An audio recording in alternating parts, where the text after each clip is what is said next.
जय महाकाल दोस्तों, आप सभी का पवार मैथ्स क्लासेस के यूट्यूब चैनल पर स्वागत है। जैसा कि आपको पता है, हमारी पटवारी की हमारे प्रीवियस पेपर की सीरीज चल रही है। उसी में आज जो हम बात करने वाले हैं वो हम बात करेंगे 26 दिसंबर 2017 को जो हमारी पटवारी की सेकंड शिफ्ट का पेपर हुआ था, उसके ऊपर हम चर्चा करेंगे। क्लियर है दोस्तों? लेकिन चर्चा करेंगे उसके पहले दो लाइनें भी तो देखेंगे हम कि दो लाइनें क्या है। जिंदगी में प्रयास जरूर कीजिए, क्योंकि अगर लक्ष्य नहीं मिलेगा तो अनुभव जरूर मिलेगा। लक्ष्य और अनुभव दोनों ही अमूल्य है। बिल्कुल सही बात है। अनुभव ज्यादा महत्वपूर्ण है मेरे हिसाब से। अगर किसी व्यक्ति को जीवन में अनुभव मिल जाए तो फिर लक्ष्य अपने आप मिल जाता है। तो अनुभव का होना बहुत जरूरी है। चलो सवालों पर आते हैं। और पहला ही सवाल बढ़िया दिया उसने कि सूत्र वर्टेक्स वर्टेक्स वर्टेक्स पर ध्यान दीजिए। जहां वर्टेक्स 10 बार पुनरावृत्त हुआ है। चरण 1 में सभी विषम स्थान पर स्थित अक्षरों को हटाया। चरण 2 में फिर विषम स्थानों पर स्थित अक्षरों को हटाए। ऐसा तब तक दोहराए जब तक कि अकेला एक अक्षर ना शेष रहे। वह अक्षर क्या होगा? तो सबसे पहले जो शब्द दे रखा वो क्या दे रखा हमें? वो दे रखा V E R T E और एक्स। उसके बाद वापस रिपीट है। विषम विषम को हटाना। विषम क्या होता है? 1 3 5, यानी कि ये भी गया, ये भी गया और ये भी गया। अब बचा क्या? ई टी और एक्स। विषम कौन है? 1 और 3, यानी ये भी गया और ये भी गया। तो बचेगा क्या? सिर्फ और सिर्फ बचेगा हमारे पास टी। यानी कि जो अकेला अक्षर बचेगा वो क्या बचेगा? टी बचेगा। यानी कि ऑप्शन नंबर बी आपका क्या रहेगा मेरे प्यारे बच्चों? सही रहेगा। क्लियर? क्वेश्चन को देख के घबराना नहीं यार। ऐसा आएगा तो क्या होगा? बिल्कुल वहीं से छांट के लिखना था। सम और विषम का अनुभव हर बच्चे को होता है कि सम क्या होता है और विषम क्या होता है। क्लियर है एकदम? चलो, तो छोटा सा क्वेश्चन आया था, हो सकता है रीजनिंग का, मान लो इसको। अगला क्वेश्चन।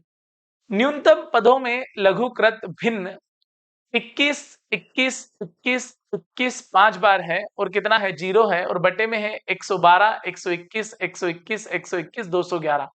जहां अंश और हर में कोई भी समान गुणनखंड नहीं है। चलो लिख लेते हैं भाई, कितनी बार है? 1 2 3 4 5 और 6 बार है। कितनी बार है? 6 बार। जैसे 1 2 3 4 5 और 6। क्लियर है प्यारे बच्चों? ऐसा लिखा। और फिर क्या है? फिर है हमारे पास 11,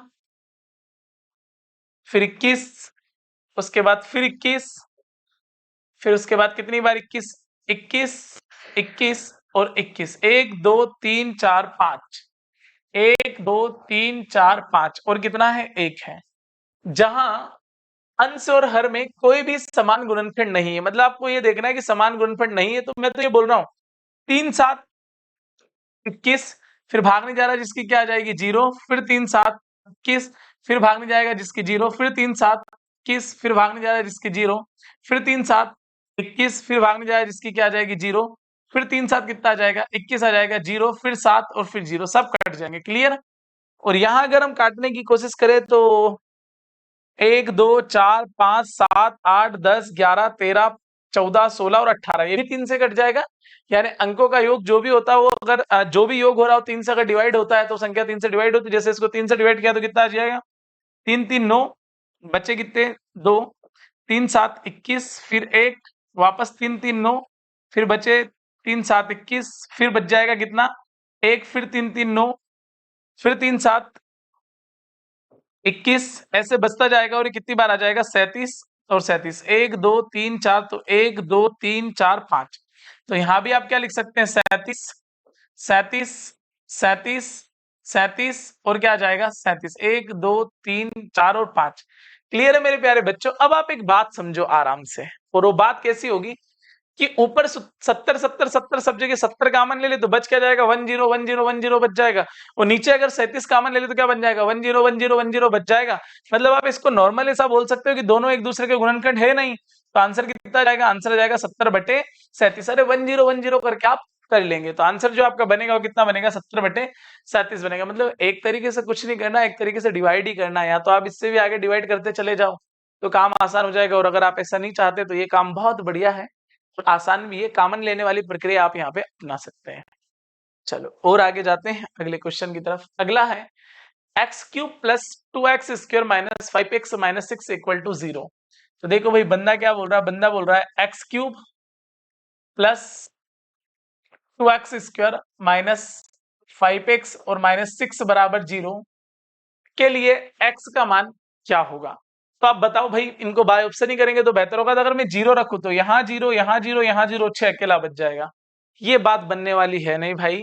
तो 0 गया। ऑप्शन नंबर अगर बी की बात करूं तो -1। तो अगर मेरे प्यारे बच्चों में -1 का क्या करूं, क्यूब करूं, +2, -1 का क्या करूं मैं, वर्ग करूं, माइनस, और यहाँ भी क्या आ जाए, -1 आ जाए, और ये माइनस के कितने आ जाए, 6। तो घाते विषम है मतलब माइनस ही आना है, घाते कैसी है, सम है मतलब प्लस आना है। माइनस माइनस क्या हो गया, प्लस हो गया, और वो क्या हो गया, माइनस। क्लियर है मेरे प्यारे बच्चों। अब आराम से देखो, 5 और 2 कितने हो गए, 7, माइनस का 1 और माइनस के 6, माइनस के कितने हो गए, 7। आ गया भाई 0 बराबर 0, बिल्कुल 0 बराबर 0 आ गया। तो जब भी इस प्रकार का सवाल आए तो आपको ऑप्शन का ही उपयोग करना है, क्योंकि ऑप्शन ही आपके लिए क्या होगा, बेहतर होगा। ऐसे सोल्व करेंगे, -6 को उधर ले जाएंगे, फिर यहाँ से x कॉमन ले लेंगे, है ना भाई, तो माथाफोड़ी हो जाएगी, बहुत लफड़ा हो जाएगा। तो ऐसा हमें करना नहीं, फिर x को उधर बट्टे में ले जाएंगे और 6/x हो जाएगा। तो वो फिर सवाल जो बनेगा वो काय का बन जाएगा, वो सवाल बन जाएगा भाई हमारा बीज गणित का। तो उधर हमें ले जाना नहीं है, बाय ऑप्शन करो, बेहतर होगा। चलो और आगे बढ़ते हैं अगले क्वेश्चन की तरफ। अगला क्वेश्चन है, मान लीजिए कोण एबीसी बराबर 50 डिग्री। बिल्कुल कोण एबीसी बराबर क्या है, 50 डिग्री। मान क्या लो, दे ही दिया उसने, एडी और सीडी क्रमशः कोण बीएसी और बीसीए के कोणार्धक है। मतलब कैसे हैं, इसके आधे हैं, मतलब क्लियर है, इसके और इसके क्या हैं, आधे हैं। आगे बंदा बोल रहा है तो कोण एडीसी का मान क्या होगा। कोणार्धक है तो आप ऐसे समझ सकते हैं कि ये दोनों दोनों एंगल कितने कितने के बने होंगे। ये भी जो इतना एंगल बना होगा, 90 डिग्री के होंगे भाई। तो ये कितने का होगा, ये भी 45 डिग्री का होगा, और ये भी कितने डिग्री का होगा, 45 डिग्री का होगा नहीं होगा। और यहाँ भी कोणार्धक की बात करें तो ये भी 45 डिग्री का होगा, और ये भी कितने डिग्री का होगा, 45 डिग्री का होगा। अब देखो आपकी, अगर ये 45 और 45 90 हो गए तो ये वाला भी कितने का रहेगा, इसका अपने को मान बताना है। तो आप इसका मान बेहतर तरीके से बता सकते हैं कि उसने पूछा कौन एडीसी का मान क्या होगा। तो ये कौन एडीसी पूछा ना, तो कौन डी जो होता है वो क्या होता है, वो होता है 90 डिग्री, और प्लस जो भी ऊपर वाला कोण रहता है उसका क्या रहता है, आधा, यानी कोण बी बाय क्या हो जाएगा, 2 हो जाएगा। अरे क्या हो जाएगा, तो आप पूरी जियोमेट्री पढ़ेंगे तो आसान समझ में आएगा, अन्यथा मैं यहाँ पूरी पिक्चर समझाऊंगा तो पिक्चर समझ में आएगी नहीं भाई, है ना। तो यहाँ कोण डी डायरेक्ट क्या हो जाएगा, वो हो जाएगा 90 डिग्री, और कोण बी का मान कितना मेरे पास, 50 डिग्री है। अब ये 50 डिग्री है तो 50/2 आ जाएगा, यानी कितना आ जाएगा, 25 आ जाएगा। यानी कि 90 में अगर आप 25 जोड़ेंगे तो आपका जो कोण बनेगा कितने का बन जाएगा, 115 डिग्री का कोण बन जाएगा। यानी कि आपका ऑप्शन नंबर सी एकदम क्या हो जाएगा, सही हो जाएगा। कोणार्धक का मतलब आधे आधे, यानी 90 डिग्री के कोण को क्या कर दिया आपने, आधे आधे में कर दिया, यानी कितने कितने में कर दिया, 45 डिग्री में आपने क्या कर दिया मेरे प्यारे बच्चों, कन्वर्ट कर दिया। क्लियर है एकदम। और अगर कोण डी पूछे तो कोण डी क्या होता है, होता है 90 डिग्री प्लस जो भी ऊपर वाला कोण रहता है, हो सकता है कोण ए रहे कोण बी रहे, उसका क्या होता है, आधा होता है एकदम, और दोनों को जोड़ देते हैं तो कोण डी का मान आ जाता है। चलो और अगला क्वेश्चन है, अगला क्वेश्चन है औसत निकालिएगा। ये बड़ा प्यारा क्वेश्चन है, सालों से आ रहा है। 9 8 17, 17 और 4 21, 21 9 कितने हो गए, 30, 30 का कितना आ गया, 0, कैरी आउट कितना किया, 3, 3 4 5 2 7 और 1 8, 8 और 1 3 कितने हो गए, 11, डिवाइडेड बाय कितना आ जाएगा, 5। तो 5 2 10 और बचा कितना, 1, तो 5 2 10। तो जो आपका आंसर बनेगा वो कितना बन जाएगा, 22 आपका आंसर रहेगा। यानी कि आपका ऑप्शन नंबर बी क्या रहेगा मेरे प्यारे बच्चों, सही रहेगा। क्लियर है एकदम।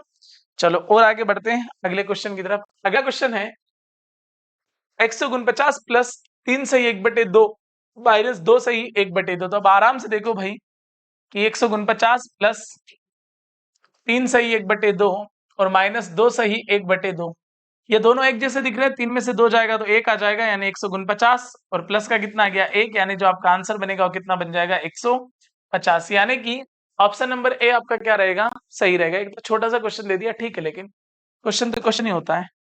अगला है, एक समद्विबाहु त्रिकोण के दो कोणों का मान 70 डिग्री और x डिग्री है, तो x के 3 संभावित मानों का योग क्या होगा। चलो भाई, x के 3 संभावित मान अगर हम बात कर ले, तो एक त्रिभुज की बात अगर हम करें तो एक त्रिभुज एबीसी में ये दोनों भुजाएं क्या मान लेते हैं, बराबर मान लेते हैं, क्योंकि उसने बोला समद्विबाहु त्रिकोण, मतलब जिसकी दो भुजाएं आपस में कैसी हो, बराबर हो। दो कोणों का मान उसने दे रखा है, और वो कितना कितना डिग्री, एक तो 70 डिग्री है और एक क्या है, x डिग्री है। क्लियर है। तो x के 3 संभावित मानों का योग क्या होगा। तो मैं सबसे पहले मान लू कि अगर मान लो कि ये दोनों बराबर है तो ये दोनों कोण एकदम कैसे हो जाएंगे, बराबर हो जाएंगे। और इस कोण को अगर मैं थोड़ी देर के लिए अलग मान लूं पहली बार, यानी कि इसको मैं क्या मान लूं 70 डिग्री मान लूं, तो त्रिभुज के तीनों कोणों का योग कितना होता है 180 डिग्री होता है। तो पहले केस में क्या हो जाएगा मेरे प्यारे बच्चों कि टोटल कितना हो रहा है 180 डिग्री हो रहा है, और एक कोण चला गया और कितना है वो 70 डिग्री है। तब एक चला गया तो 180 में से 70 गए तो बचे कितने 110 डिग्री, और डिवाइडेड बाय 2, यानी दोनों में अगर मैं बांट दूंगा तो कितने कितने डिग्री आ जाएंगे 55 डिग्री आ जाएंगे। यानी कि अगर एक बार की मैं बात कर लूं तो ये भी 55 डिग्री और ये भी कितना हो जाएगा 55 डिग्री। तो एक बार अगर पहले केस में मैं बात कर लूं तो डिग्री जो बनेगी मेरी कितनी बनेगी 55 डिग्री। पर मुझे ऐसे 3 केस चाहिए। अरे कितने केस चाहिए 3 केस चाहिए। अब आप सोचो अगर कि मैं दूसरे केस में कुछ ऐसा कर लूं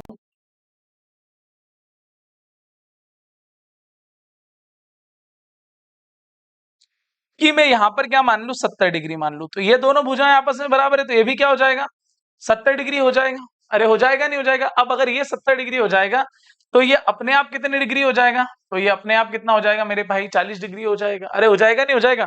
अगर एक कोण 70 देगा तो दूसरा तो अपने आप ही 70 बनेगा नहीं बनेगा मेरे दोस्त, बिल्कुल बनेगा। तो तीसरा वाला कितना हो जाएगा 40 डिग्री हो जाएगा। अरे हो जाएगा 40 डिग्री, बिल्कुल हो जाएगा। अरे होगा नहीं होगा, बिल्कुल होगा। यहां तक कॉन्सेप्ट क्लियर है। अब अगर मैं तीसरे की बात कर लूं, अरे कैसे की बात कर लूं, अगर मैं यहाँ पर एक और संभावित मान अगर उठा लूं यहाँ पर, और एक और अगर मैं संभावित मान उठाऊं तो मैं क्या कर सकता हूं। तब आप आराम से देखिए मेरे प्यारे बच्चों कि मैं इसमें अगर आराम से देखना चाहूं तो और क्या क्या हो सकता है। तो एक तो खुद 70 डिग्री हो सकता है संभावित मान, जो कि पहली बार ही दे रखा था कि उसको ही मैं 70 डिग्री मान लूं। एक संभावित मान मेरे पास कितना आ जाएगा सीधा 70 डिग्री आ जाएगा, करने की जरूरत नहीं है। तो 7 और 4 11, 11 और 5 कितने हो गए 16, यानी कि जो मेरा मान बनेगा वो तीनों का योग कितना बन जाएगा 165 डिग्री बन जाएगा। यानी कि मेरा ऑप्शन नंबर डी एकदम क्या रहेगा मेरे प्यारे बच्चों सही रहेगा। क्लियर है एकदम। चलो और आगे बढ़ते हैं अगले क्वेश्चन की तरफ। अगला क्वेश्चन है 25 46 A2 12 से विभाज्य है तो ए का मान क्या होगा। देखो भाई 25 46 A2 12 से विभाज्य है तो ए का मान क्या होगा। अब कोई संख्या अगर 12 से विभाज्य है तो आप आराम से मान सकते हो कि वो संख्या काय से विभाज्य होगी, वो संख्या 3 से भी होगी, और वो संख्या काय से होगी 4 से भी विभाज्य होगी। तो 3 का नियम क्या बोलता है, 3 का नियम बोलता है कि सारे अंकों का योग 3 से क्या होना चाहिए डिवाइड होना चाहिए। तो 2 और 5 7, 7 और 4 11, 11 और 6 कितने हो गए 17, 17 और 2 कितने हो गए 19, 19 प्लस ए। अगर मैं सिर्फ 3 से डिवाइड करने की बात कर लूं तो सबसे पहले तो ए का मान कितना, अगर मैं 2 लूं तो 2 तो यहाँ आ नहीं पाएगा क्योंकि भाई 2 कहीं ऑप्शन में है ही नहीं, मतलब ये 2 तो मान आ नहीं सकता। तो आप 3 से डिवाइड जो होगी 3 7 21, 3 7 21 के बाद क्या आएगा 3 8 24 आएगा। 24 मतलब ए का मान मेरे को कितना चाहिए 5 चाहिए। तो देखो ए का मान 5 है क्या, बिल्कुल 5 है। तो एक तो यही संभावना बन गई कि ये आंसर हो सकता है। अब दूसरी कंडीशन है कि वो 4 से भी डिवाइड होना चाहिए। तो 4 का नियम क्या बोलता है, 4 का नियम बोलता है कि पीछे के 2 अंक 4 से हमेशा क्या होना चाहिए डिवाइड होना चाहिए। तो देखो ए का मान कितना हो जाएगा 5, 5 और 2 52, यानी 52 कैसे डिवाइड है 13 से डिवाइड है। मतलब कि आपका सी नंबर का ऑप्शन क्या है मेरे प्यारे बच्चों, बिल्कुल सही है।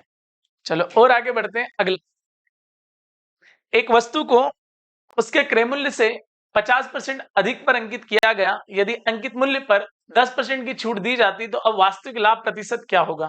देखो मैं बार बार आपको एक ही बात बोलता आया हूं और वो बात ऐसी रही है कि दुनिया का कोई सा भी मान केवल अपने आप के मान के बराबर होता है और उसका वैल्यू सदैव कितना होता है 100% होता है। तो मतलब इस प्रकार का भी सवाल आए तो सवाल को देख के घबराना नहीं है, बहुत शांतिपूर्वक उसको सोल्व करना है, चीजें क्या हो जाएगी आसान। जैसे एक वस्तु को उसके क्रय मूल्य से 50% अधिक किया गया, तो आप ऐसा मान लो कि वस्तु का मूल्य सदैव कितना होता है 100% होता है। 50% ज्यादा किया मतलब कितना हो गया 150/100 हो गया। क्लियर। अब आगे वो बंदा बोल रहा है कि यदि अंकित मूल्य पर 10% की छूट दी जाती है, और 10% की छूट दी जाती है मतलब 100 से 90, यानी 90 बटे क्या हो जाता 100 हो जाता। क्लियर है मेरे प्यारे बच्चों। अब आप आराम से देखो कि ये 100 से ये 100 कट गया, एक जीरो से एक जीरो, एक जीरो से एक जीरो, 15 नो कितने आ गए 135। अब जब 15 नो 135 आ गए 100 से कितना ज्यादा है 35 ज्यादा है, यानी कि जो उससे लाभ होगा वो कितने का होगा, उसे लाभ जो होगा वो 35% का होगा, यानी उसका वास्तविक लाभ प्रतिशत क्या रहेगा तो 35% रहेगा। यानी कि आपका ऑप्शन नंबर बी क्या रहेगा एकदम सही रहेगा दोस्तों। तो सवाल कैसा भी आए बिल्कुल देख के ज्यादा घबराना नहीं है, शांतिपूर्वक अगर आप उसे सोल्व करेंगे तो आपके लिए क्या हो जाएगा बहुत आसान हो जाएगा। चलो अगला क्वेश्चन देखते हैं। अगला क्वेश्चन है गगन 30 मिनट में भूरे कागजों से अपनी कॉपियों को आवृत कर सकता है, 6 मिनट में उसने कार्य का कितने प्रतिशत किया होगा? तो देखो, दुनिया का कोई सा भी मान केवल अपने आप के मान के बराबर होता है और उसका वैल्यू सदैव कितना होता है? 100% होता है। जैसे अगर किसी व्यक्ति को टोटल काम करना हो, तो टोटल काम करने में कितने मिनट लगेंगे? 30 मिनट लगेंगे। जब उसे टोटल काम करने में 30 मिनट लग रहे हैं, तो आप बेहतर तरीके से ये बोल सकते हो कि सर 100% बराबर जो कार्यक्रम होगा वो कितने मिनट का होगा? 30 मिनट का होगा। क्लियर है? पर 6 मिनट में उसने कितना प्रतिशत कार्य किया होगा? तो काम कितने मिनट किया? मात्र 6 मिनट किया। तो ये 6 मिनट काम किया भाई, तो 6 से कितनी बार कट गया? 5 बार। और ये 5 से कितनी बार कट गया? 20 बार। यानी कि उसने जो काम किया होगा, वो काम उसने कितना किया होगा? 20% किया होगा। यानी कि आपका ऑप्शन नंबर डी एकदम क्या रहेगा? सही रहेगा। बस आपको एक ही बात समझना है कि दुनिया का कोई सा भी मान केवल अपने आप के मान के बराबर होता है और उसका वैल्यू सदैव कितना होता है? 100% होता है। अगर ये बात आपने मान ली, तो बात आपकी क्या हो जाएगी? बहुत आसान हो जाएगी। क्लियर दोस्तों?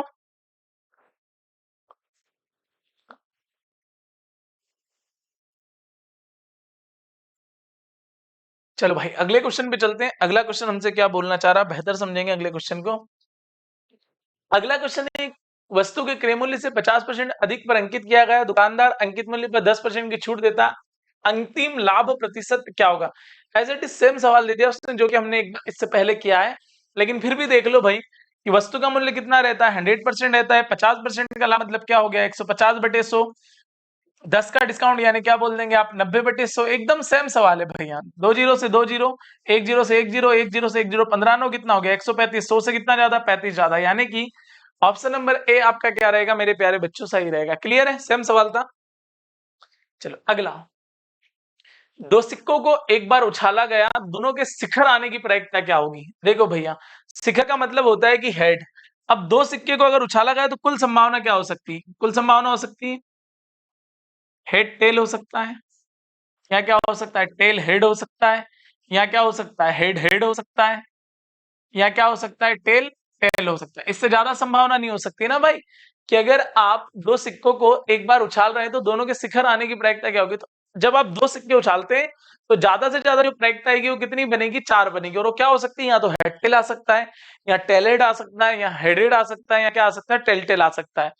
तो प्रायिकता है तो कुल मान अगर मैं देखूं तो कितना आ जाएगा? 1 2 3 और 4। तो कुल कितना आ गया? 4। अब उसने ये पूछा है हमसे कि दोनों के शिखर आने की प्रायिकता क्या होगी? शिखर मतलब दोनों पर क्या आना चाहिए? हेड आना चाहिए। तो दोनों पर जो हेड आया वो कितनी बार आया? एक बार आया। यानी आपका जो आंसर बनेगा वो कितना बनेगा? 1/4 बनेगा। यानी कि आपका ऑप्शन नंबर सी एकदम क्या रहेगा मेरे प्यारे बच्चों? सही रहेगा। क्लियर? सवाल को ऐसे देख के घबराना ही नहीं, क्या आएगा बिल्कुल। अगर आपको बेसिक कॉन्सेप्ट क्लियर है तो काम आसान हो जाएगा। और उसी बेसिक कॉन्सेप्ट के लिए हमारी क्लास आती है सुबह 8 बजे यूट्यूब पर डेली। उसमें हमने पूरा का पूरा बेसिक मैथ्स समझाया है और लगातार हम उसमें समझा ही रहे हैं। तो आप उसको भी देख सकते हैं और आपका बेसिक मैथ्स वहां से कवर कर सकते हैं। चलो और आगे जाते हैं। अगला क्वेश्चन है, 5 रुपए के सिक्के और 2 रुपए के सिक्के के कितने विभिन्न संयोजन 27 रुपए होंगे? मतलब कहने का मतलब यह है कि आप क्या क्या कर सकते हैं कि आप 5 रुपए को मिलाओ और आप 2 रुपए को मिलाओ और आपके पास जो पैसे होना चाहिए कितने होना चाहिए? 27 होना चाहिए। और वो संयोजन क्या क्या हो सकते हैं? तो अब आप ध्यान से देखिएगा कि 5 रुपए और 2 रुपए मिलके कितने होना चाहिए? 27 रुपए होना चाहिए। तो मैं पहली बार में क्या बोलता हूं आप लोगों को कि पहली बार में आप ऐसा करो कि 5 रुपए के 5 सिक्के ले लो। तो रुपए कितने बन जाएंगे? 25। और 2 रुपए का आप एक सिक्का ले लो, क्योंकि अपने को तो संयोजन चाहिए ना। तो ये देखो, 2 25 और 2 कितने हो गए? 27 हो गए। अब अगर मैं बात करूं कि 5 के अपन 4 ले लें, तो 5 4 20। लेकिन उधर 7 बचा, अब 2 7 से कट नहीं रहा तो आप नहीं ले सकते। तो फिर आप 5 के कितने ले लो? आप ले लो 5 रुपए के 3 सिक्के ले लो।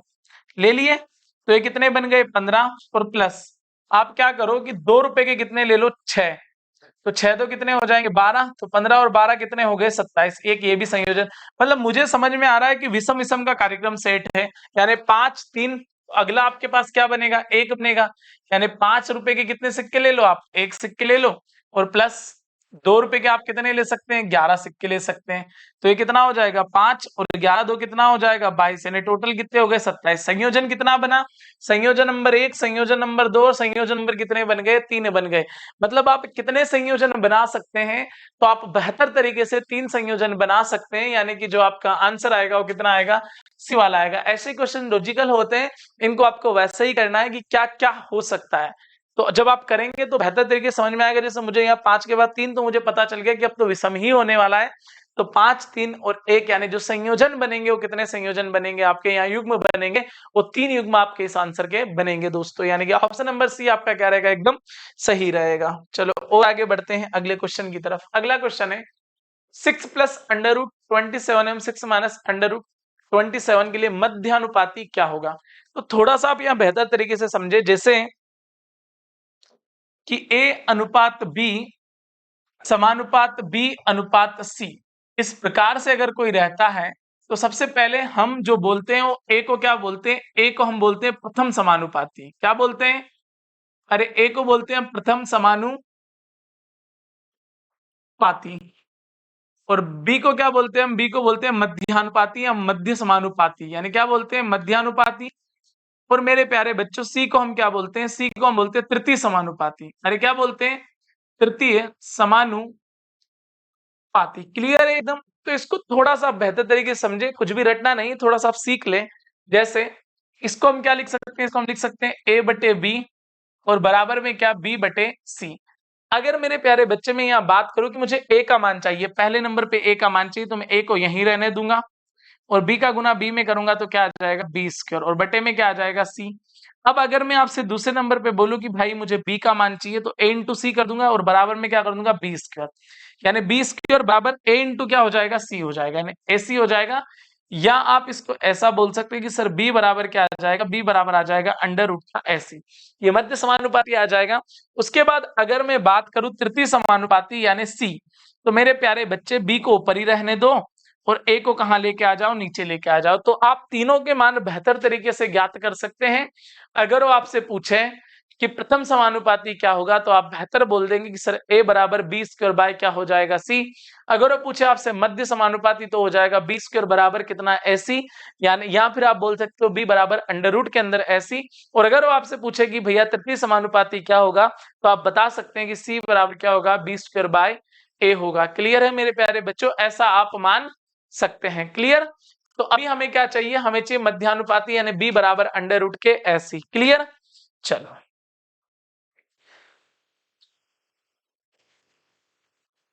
तो इसको समझेंगे जरा क्या बोलना चाह रहा है।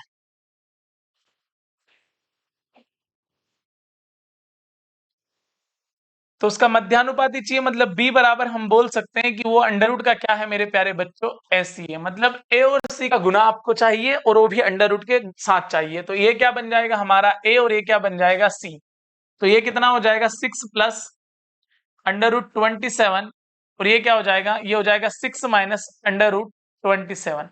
अब ये फार्मूला बन गया। फार्मूला कैसा बन गया? बन गया A प्लस बी और A माइनस बी। तो ये क्या होता है? ये होता है A स्क्वायर और माइनस का क्या? B square. A स्क्वायर मतलब क्या हो जाएगा? 6 का वर्ग यानी 36 और माइनस B स्क्वायर यानी अंडर रूट 27 का वर्ग।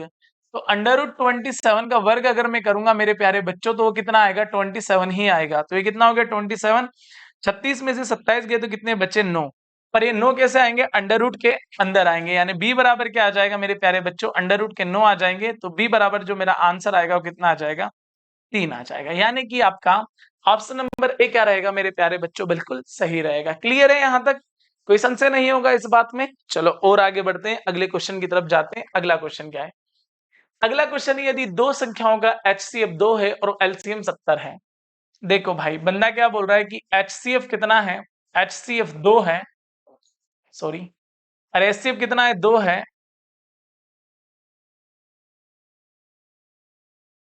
अगर मैं बात करूं कि HCF की बात करूं तो HCF कितना है? 2 है। और अगर मैं LCM की बात करूं तो वो कितना है? 70 है। क्लियर है? तब संख्याएं हो सकती है। तो देखो 2 और 35 बिल्कुल नहीं। अरे 2 और 35, देखो 2 35 से कट ही कहां रहा है? बिल्कुल नहीं कट रहा भाई। 6 और 70 बिल्कुल नहीं भाई। 6 और 70 आपस में कट रहे क्या? बिल्कुल नहीं कट रहे। और अगर मैं बात करूं आगे नहीं यार, ये कट सकते हैं। एक संभावना यहाँ पर क्रिएट हो सकती है कि जैसे अगर 6 और 70 का मैं यहाँ पर क्या देखना चाहूं, एचसीएफ देखना चाहूं, तो एचसीएफ कितना हो जाएगा, दोनों में दो दो कॉमन है, यानी कि एचसीएफ की घटना तो मेरी घट जाएगी। लेकिन अगर मैं एलसीएम देखना चाहूं तो बिल्कुल एलसीएम 70 नहीं होगा भाई, 6 और 70 का एलसीएम नहीं हो सकता, 70 बिल्कुल नहीं हो पाएगा, क्योंकि यहाँ 3 ज्यादा आएगा, 7 3 21 210 हो पाएगा, मतलब ये भी गया। 4 और 70 ये भी नहीं हो सकता, तो बचा क्या, 14 और 10 बचा। मतलब सारी मात्रा फोड़ी को हम क्या करेंगे, यहाँ पर क्लियर करेंगे, और उसके बाद हम सीधी बात करेंगे कि भैया जो हमारा आंसर रहेगा वो कौन सा रहेगा, डी वाला रहेगा। ऐसे सवालों को ऑप्शन को देखकर ही करना है।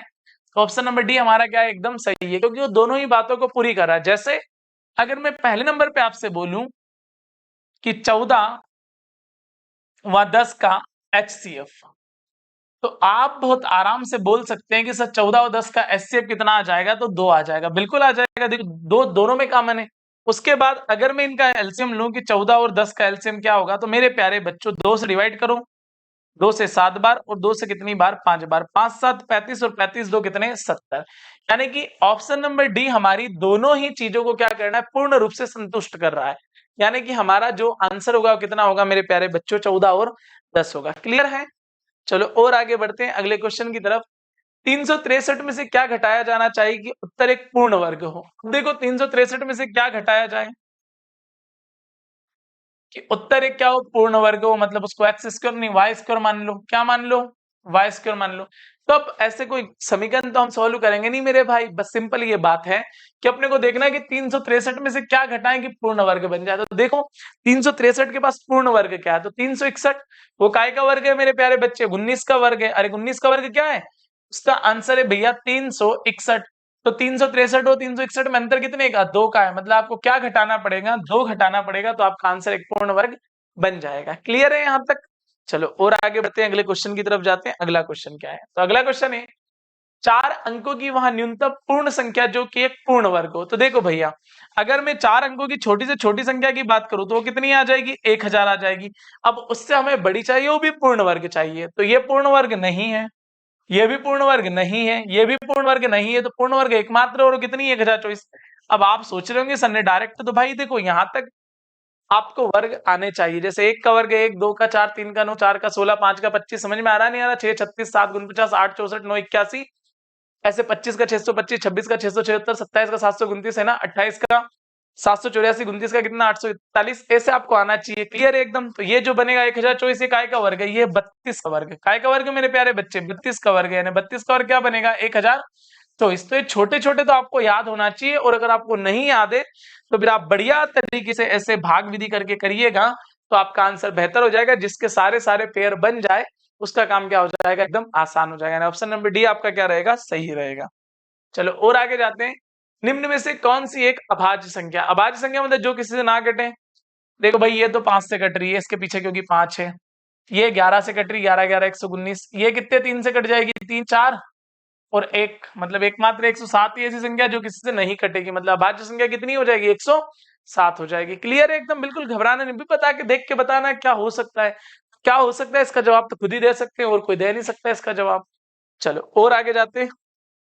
अगला, दो शहर ए और बी की जनसंख्या क्रमशः 5:6 के अनुपात में है। चलो भैया, दो शहर ए और बी हैं, मान लीजिएगा कि ए और बी हैं, जिनकी जनसंख्या कैसी है, 5:6 के अनुपात में है। शहर ए की जनसंख्या को शहर बी की जनसंख्या के प्रतिशत के रूप में व्यक्त करें। किसकी, बी के रूप में व्यक्त करना है। वो मैं जब हमारी बेसिक क्लास चल रही है उसमें बता रहा हूं भाई, उसको बेहतर तरीके से देखें कि जिसके साथ का से और वर्तमान होता है, क्या होता है, का से और वर्तमान होता है, उसका वैल्यू सदैव कितना होता है, 100% होता है। तब हमें पता है कि ये 100 के की वैल्यू यानी ये कितनी हो गई, 100%, यानी 100% बराबर क्या आ गया, 6। तो हमें वैल्यू बतानी है 5 की, तो 6/5। तो 2 से कितनी बार कट गया, 3 बार। 2 से कितनी बार कट गया, ये 50 बार। तो 50 × 5 कितना हो गया, 250, और डिवाइडेड बाई 3%, यानी कि 3 8 24, फिर 1 बचा, फिर 3 3 9, और फिर 3 3 9, यानी 83.33%। यानी कि आपका ऑप्शन नंबर बी एकदम क्या रहेगा मेरे प्यारे बच्चों, सही रहेगा। क्लियर है? चलो और आगे बढ़ते हैं, अगले क्वेश्चन की तरफ जाते हैं। और अगला क्वेश्चन है, लास्ट रीजनिंग का क्वेश्चन है, मैं सॉल्व करवा देता हूं। यदि 2022 में नववर्ष मंगलवार को पड़ा हो, तो 26 जनवरी 2004 को कौन सा दिन होगा। अब आराम से, थोड़ा सा टाइपिंग मिस्टेक है यहाँ पर, कि नहीं सही है एकदम कि 2002 को नववर्ष मंगलवार को पड़ा था, 26 जनवरी 2004 को कौन सा दिन होगा। तो अब आप आराम से देखो कि भाई बात काय की कर रहा है, भाई बात कर रहा है 1 जनवरी 2002 की, और 1 जनवरी 2002 को क्या था मेरे प्यारे बच्चों, मंगलवार था, ऐसा वो बोल रहा है। तो हमसे ये बोलना चाह रहा है कि 26 जनवरी 2004 को कौन सा दिन था। तो अब सबसे देखो आप कि अगर मैं 2003 में जाऊं तो साधारण वर्ष से हम आगे के वर्ष में जाते तो एक दिन बढ़ जाता है, यानी मंगलवार के बाद क्या आ जाएगा, बुधवार आ जाएगा।